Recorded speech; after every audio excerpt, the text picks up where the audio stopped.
Assalamualaikum warahmatullahi wabarakatuh. Bertemu lagi bersama saya Ibu Egy Bambang Pratama, pendamping PKH Desa Karanganyar, Kecamatan Bahagia. Syukur alhamdulillah pada kesempatan kali ini kita masih diberikan kesempatan untuk bertemu kembali Bu ya dalam pertemuan yang keempat. Nah tadi Bu, setelah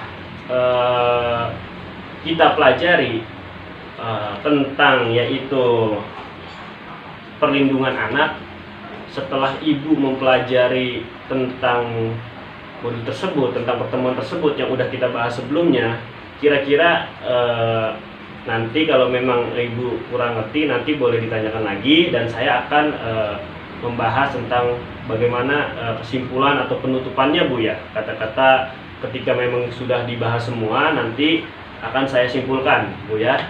Baik Bu, dari pertemuan yang kemarin-kemarin tentang perlindungan anak sudah saya simpulkan. Dari pertemuan kedua, ketiga ya, saya harap Ibu mohon didengarkan dengan seksama, kemudian Ibu juga dapat mengamalkannya nanti ya. Ibu dapat mempraktekannya di rumah ya, apalagi ini berkaitan dengan anak ya, anak yang kita punya ya, karena anak itu sangat berharga buat kita ya. Yang pertama yaitu di sini Bu ada gambar di laptop saya ya, yaitu tentang kesimpulan pembelajaran dari pertemuan 2, 3, dan 4 tentang perlindungan anak. Yaitu kesimpulan yang pertama, setiap sikap dan perilaku yang membuat anak menderita baik fisik ataupun psikis sosial terhadap anak adalah bentuk kekerasan dan perlakuan salah. Jadi setiap bentuk atau sikap perilaku yang membuat anak itu menderita itu udah pasti otomatis salah Bu. Jadi Ibu semuanya diharapkan jangan sampai berbuat membuat anak Ibu menderita. Nah itu dianggap salah otomatis Bu ya. Kita juga sebagai Ibu pasti paham semuanya ya Ibu. Kemudian yang kedua yaitu cara mendisiplinkan anak tidak harus dengan kekerasan Bu ya. Kalau dengan kekerasan rata-rata nanti jadinya timbulnya adalah dia tekanan mental Bu ya. Kemudian yang ketiga yaitu di sini ada kekerasan dapat terjadi di mana-mana, siapapun bisa menjadi pelaku, bahkan orang terdekat. Ingat Bu ya, kekerasan bisa terjadi di mana-mana. Tidak pandang tempat itu tempat ramai ataupun tempat sepi. Jadi Ibu harus waspada dimanapun itu berada anak Ibu ya. Walaupun di samping rumah ataupun depan rumah, tetap Ibu harus waspada karena kejahatan bisa terjadi di mana saja dan kekerasan itu bisa terjadi di mana saja. Paham Bu ya? Oke, selanjutnya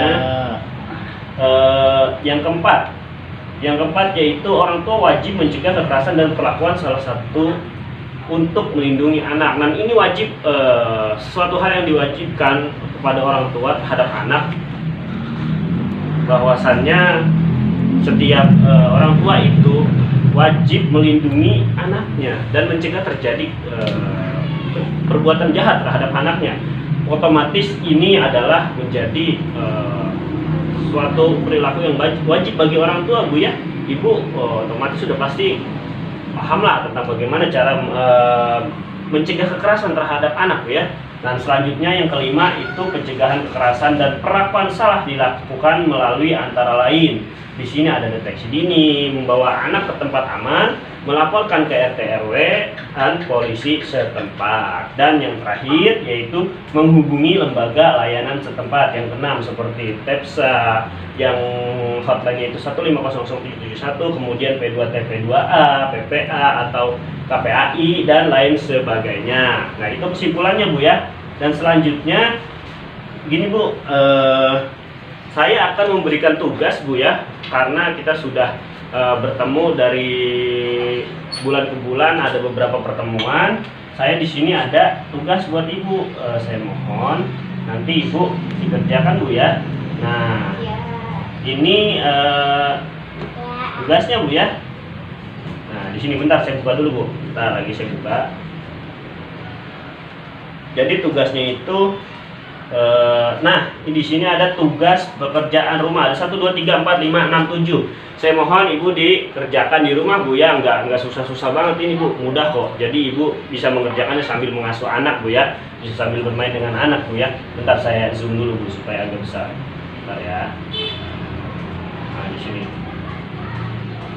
Yang pertama, diskusikan bersama keluarga contoh-contoh hak-hak anak dalam keluarga sesuai kotak yang ada pada halaman tersebut.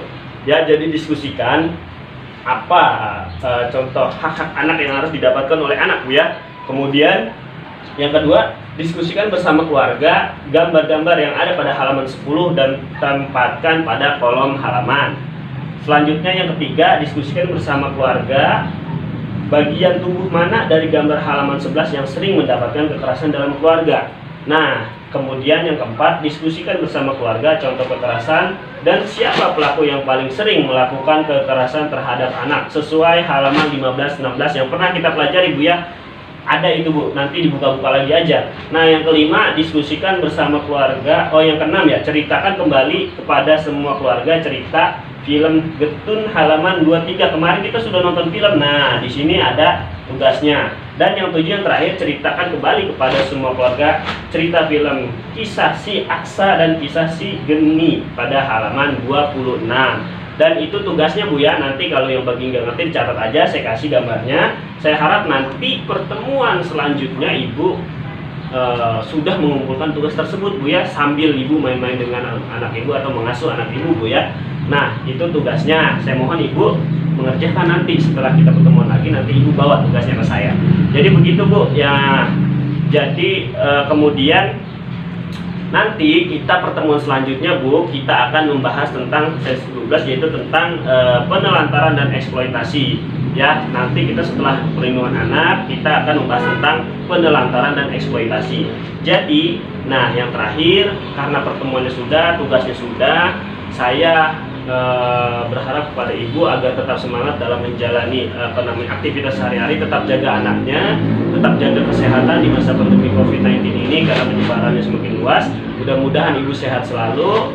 Saya ucapkan terima kasih, banyak-banyak terima kasih, dan saya mohon maaf. Akhirul kalam, wallahul muwaffiq ila aqwamit thoriq. Wassalamualaikum warahmatullahi wabarakatuh.